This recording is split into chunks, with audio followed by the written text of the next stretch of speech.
ይህ ልጅ ታውቁታላችሁ ቃሉ ቡቲክ ተብሎ ይጠራል። አንድ ምክር ልሰጠው ፈልጋለሁ። እሱም እናንተ ተመልካቾችም አንድ ምክር ልሰጣችሁ ፈልጋለሁ። ልክ እንደሱ ምሳሌ ይዛችሁ ኢንተርናሽናል እንድትሆኑ አይ ቲንክ ሁላችንም የራሳችን መንገድ አለን ኢንተርናሽናል ምን ሆነበት። መጀመሪያ ለቃሉ ያለኝ ምክር ምንድነው? ቃሉ እንግዲህ የመቀሌ ልጅ ነው ወደ አይደር።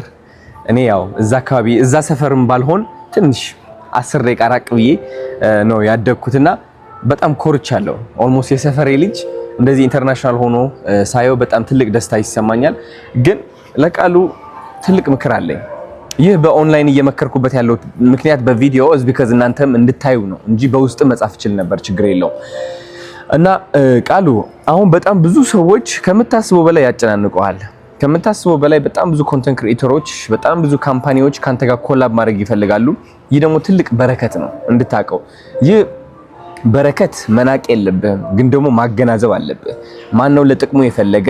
ኦልሞስት አሁን ያለህበት ደረጃ፣ አሁን ያለፍክበት የበጠስከው መስመር አለ። ያ ምን አድርጎሃል መሰለክ? አሁን ኮንታክት እያደረጉ ያሉ ካምፓኒዎች፣ ኮንተንት ክሪኤተሮች በጣም እንዲፈልጉ አድርጓቸዋል። ግን እነዚህ ካምፓኒዎች አሁን አይጠቅሙም። that's why እምልህ ነገር ምንድነው? ተቻኩለህ ወደ ፕሮሞሽን እንዳትገባ። ኢቭን ለምን 300 ሺህ 400 ሺህ አይቀርብልህም? እውነቴን ነው የምልህ። መርጠህ መስራት ካለብህም መርጠህ መሆን አለበት። ካለህበት ኢንዱስትሪ ጋር ማች የሚያደርግ መሆን አለበት። ካንተ ጋር ማች የማያደርግ ካምፓኒ ጋር እንዳትሰራ። በቃ ሲሪየስሊ ነው የምልህ። የቤት የመኪና የቁሳቁስ የምናምን እቃዎች እንዳትሰራ አያስፈልግም። በምን ታምር ለምን 300 ሺህ 400 ሺህ 500 ሺህ አይከፍሉም? ትገባህ? መስራት ያለብህ ከማን ጋር ነው? ከፋሽን ጋር ነው። ያ ፋሽንም አጣርተህ መሆን አለበት። ምንድነው? ማን ነው? በደንብ አድርገህ ብራንዳቸው ከኔ ጋር ማች ያደርጋል ወይ? እየሄድኩበት ያለው መንገድ እኔን ኮምፕሊመንት ያደርጋል ወይ ብለህ አውቀህ መሄድ አለብህ። እውነቴን ነው የምልህ። አሁን ባንክ አካውንትህም ላይ 10 ሺህ ብር ቢኖርህም አንተ የሚያስፈልግህ አሁን ፕሮሞሽንና ብር ሳይሆን ትክክለኛ የሆነ ኮኔክሽን ነው። ኢቭን አሁን ማናጀር መቅጠር ካለብህም ማንኛውም ማናጀር እንዳትቀበል። ተረዳኸኝ? ማንኛውም ማናጀር እንዳትቀበል። አንተ የሚያስፈልግህ ማናጀር ማን ነው? ስለ ፋሽን አዌርነስ ያለው፣ ኢንተርናሽናል ኮኔክሽን ያለው፣ በጣም ብዙ ባለሀብቶችን የሚያውቅ የባለሀብቶች ኮኔክሽን ያለው፣ እነዚህ 3 ነገሮች የያዘ ማናጀር እንደሆነ ካወቅ that's your manager። ተረዳኸኝ? እዚህ ኢትዮጵያ ያሉ ማናጀሮች አሁን በጣም ኮንታክት ያደርጓል። በእርግጠኝነት አፈራርመው ከራሳቸው ጋር ይይዙሃል በኮንትራት ማለት ነው። ስለዚህ ምንም ነገር እንዳትፈርም። በኢትዮጵያ መንደሮች ውስጥ ተነስቶ የዓለም አቀፍ ታዋቂ ሰዎችን ቀልብ መሳብ የቻለው ወጣቱ ዲዛይነር ቃሉ ጋሻ ወይም ቃሉ ቡቲክ በሶሻል ሚዲያ ላይ ከፍተኛ መነጋገሪያ ሆኗል። ቃሉ ያረጁ ጫማዎችን፣ ቦርሳዎችንና ልብሶችን በመጠቀም እጅግ ዘመናዊና ማራኪ የሆኑ የፋሽን ዲዛይኖችን ይሰራል። የሚገርመው ነገር እነዚህን ስራዎች የሚከውነው ምንም አይነት ዘመናዊ ስቱዲዮ ወይም ውድ ካሜራ ሳይኖረው በአሮጌ ግድግዳ ላይ የተሰቀሉ ቁሳቁሶችን እንደ ግብአት በመጠቀም ነው። የእንግሊዝኛ ቋንቋ ዘፋኟን አሜሪካዊቷን ዝነኛ ድምፃዊት ሲዛ በገጿ ላይ የቃሉን ቪዲዮ በማጋራት አድናቆቷን የገለጸች ሲሆን ሌሎችም ዓለም አቀፍ ታዋቂ ሰዎች የልጁን ጥበብ እያደነቁ ይገኛሉ። አዶናይን ጨምሮ የተለያዩ የሶሻል ሚዲያ አንቂዎች ቃሉን በተለያዩ መንገዶች ለመርዳት እየሞከሩ ይገኛሉ። አንዳንዶች በገንዘብና በቁሳቁስ መርዳት ሲፈልጉ፣ ሌሎች ደግሞ ከዓለም አቀፍ ዲዛይነሮች ጋር በማገናኘት የህይወት ለውጥ እንዲያመጣ ጥሪ እያቀረቡ ይገኛሉ። የቃሉ ታሪክ ስኬት የሚወሰነው ባለን ቁሳቁስ ሳይሆን በውስጣችን ባለው ብቃትና የፈጠራ ጥበብ መሆኑን ለብዙዎች ትልቅ ትምህርት እየሰጠ ይገኛል። ወጣቱ ዲዛይነር ቃሉ ወደፊት ትልቅ ደረጃ ላይ እንደሚደርስና የኢትዮጵያን ስም በፋሽን ዓለም እንደሚያስጠራ በብዙዎች ዘንድ ተስፋ ተጥሎበታል። ሌላ ነገር ደግሞ ቃሉ አሁን የጀመርከው ኮንተንት ስታይል እንዳታቋርጠው፣ እየሰራልህ ነው ያለው። ደጋግመህ ፖስት ማለት ይኖርብሃል። ብዙ ሰዎች አሁን ምክር መስጠት ይፈልጋሉ። ቪዲዮ እንዳታበዛ ቪው ይቀንሳል፣ ሰው ይሰለቸዋል ምናምን ብሎ ሊነግሩ ይሞክራሉ። ይህ ነገር እንዳትሰማ አንተ በምንም ተአምር። ተረዳኸኝ? አጀማመርህ ደግሞ እንዳተው ቪው እየቀነሰ ሲመጣ ሰው እየረሳ ከመጣ ምን ታደርጋለህ? የሆነ ትንሽ አጠፍ ትላለህ። ሌላ አይነት ኮንተንት ትፈልጋለህ እንጂ አሁን ባለህበት ቤት ያ ባክግራውንዱ፣ ግድግዳው፣ ጫማዎቹ አስተካከላቸው፣ ያቺ የምትቆምባት የሆነች እንትናለች ጠረጴዛ ነገር የምትመስል ትንጥዬ እንጨት፣ እሷም እንዳትተዋት። ከቻልክ እንደውም እሱ ሁሉ በቦርሳ አድርገህ ጠርንፈህ ይዘህ መጥተህ እነሱን ተጠቅመህ ነው መስራት ያለብህ። ተረዳኸኝ? ሰርቶልሃል። የሆነ ቅመም አለው እሱ ቅመም እንዳትተወው ነው የምልህ። ኢቭን የቪዲዮ ኳሊቲህም ላይ ቅመም አለው ራሱ ታውቃለህ፣ ቅመም አለው። ሃምብል አጀማመር ላይ እንደሆንክ ያሳያል። ስለዚህ እንዳትተወው።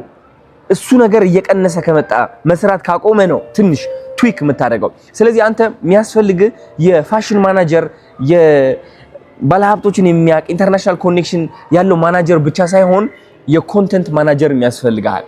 ኮንተንትን የሚረዳ ቫይራሊቲ የሚያውቅ እንዴት ቫይራል ሆነ መቀጠል እንዳለብህ የሚያውቅ ሰው የሚያስፈልግሃል። ተረዳኸኝ? የሚመራህ ማለት ነው። እነዚህ ቪዲዮዎች ስራ፣ እነዚህ ቪዲዮዎች በዚህ ሰዓት ፖስት አድርግ፣ እንደዚህ ፖስት እንዳታረግ፣ ከነዚህ ሰዎች ጋር ተገናኝ፣ ከነዚህ ሰዎች ጋር እንዳትገናኝ እያለ ጋይድ የሚያደርግ ስራው እሱ ብቻ የሆነ አንድ ሰውም ያስፈልጋል።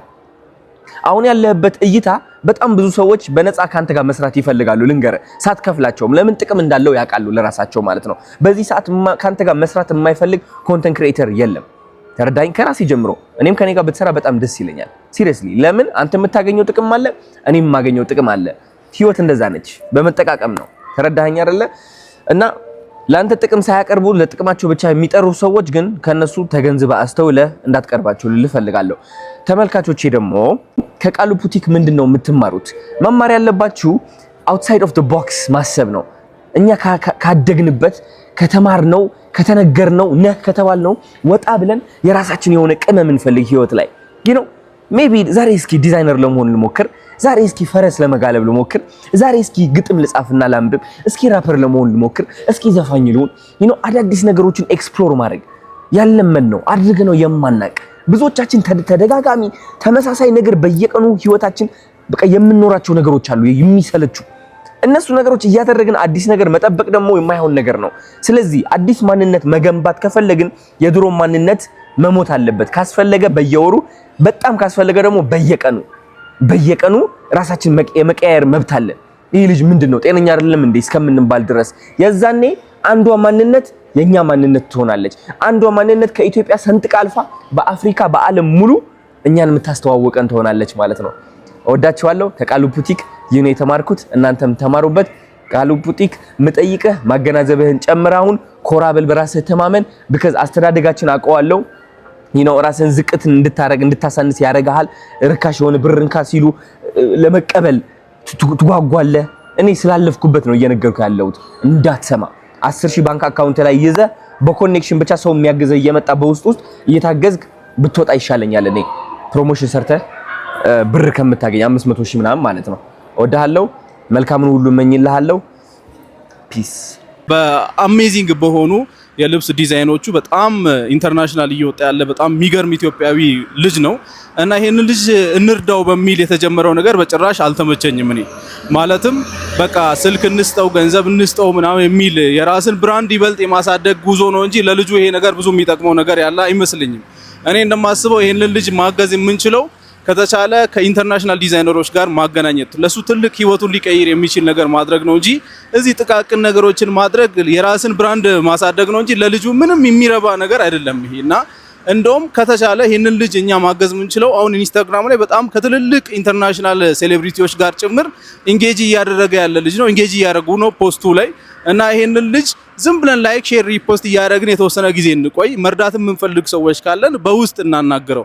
አሁን እንደዚህ አይነት እርዳታዎች ጥቃቅን እርዳታዎች ዩዥዋሊ የኛን ብራንድ ቢውልድ ያደርጋሉ እንጂ ለልጁ ምንም የሚረባ ጥቅም አይሰጡም። ባይዘው እዚሁ ልናስቀረው ነው ማለት ነውና አንዳንዴ ጥሩ ስም አለን የምንል ሰዎች ጥሩ ብራንድ አለን የምንል ድርጅቶች አንዳንዴ ነገሮችን ብናረጋጋ ጥሩ ነው ብዬ አስባለሁና ይሄንን ነገር ላትቀበሉ ትችላላችሁ፣ ግን ሪያሊቲው ይሄ ነው። እኔ በጊቫዌይ አምናለሁ። እኔም የተለያየ ጊዜ እንደዚህ ጊቫዌይ ስልክ ገንዘብ ምናምን ለጀማሪዎች ሲሰጥ አይታችሁኛል።